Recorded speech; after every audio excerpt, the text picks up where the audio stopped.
not going to be long. I just want to make a point here. We look at the life of Abraham. I'm going to say the way it is. He was 75 years old when he went out, when God called him. 75 years old. Could you imagine that? Can you imagine yourself being, I mean, I'm not even 70 years old. And I feel like that sometimes when I wake up in the morning. I know what I'm talking about. But this man is 75 years old, and he's going to go out into a quest, into a different thing. His whole life's about to change, and he doesn't understand it. And then God says he's going to make him a great nation. And he's saying, how is that going to happen? And he says, well, I got an idea. You see, that's the whole thing.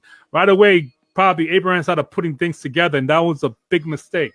And then later on, God's telling him he's going to bless him. He's going to give him a child. And Abraham saying, well, I don't have a child, but maybe I'm old, I can't have a child.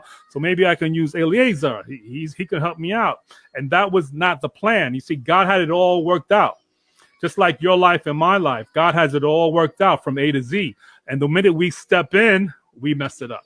And the point is that when God has a plan and purpose for your life and my life, our purpose and our aspect of looking at things should be the way God looks at it, from a futuristic tense, and saying that God's going to work it out despite what we see. God has a whole game plan from A to Z.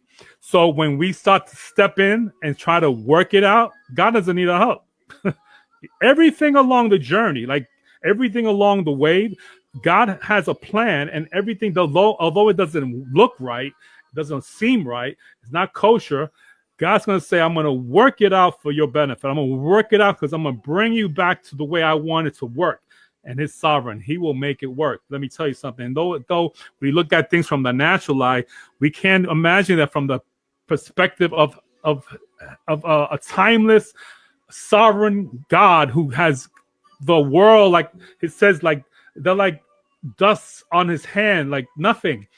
And He created everything, and the stars, the moon, and everything. And then we can't even believe Him for something so minute in our own lives, and we have to go and step in the same way Abraham had to mess things up and working it differently. And God eventually, again, brought him back to the journey. But again, the point is that the Lech Lecha, it's amazing that even again, I want to repeat this, that he was 75 years old. And he obeyed the call. So my point is to you, no matter how old you are, there's hope. Even if you have disabilities, you can do it. God can use anything. Doesn't matter what you are. For example, look at Moses. When we look at the story of Moses, he was even older.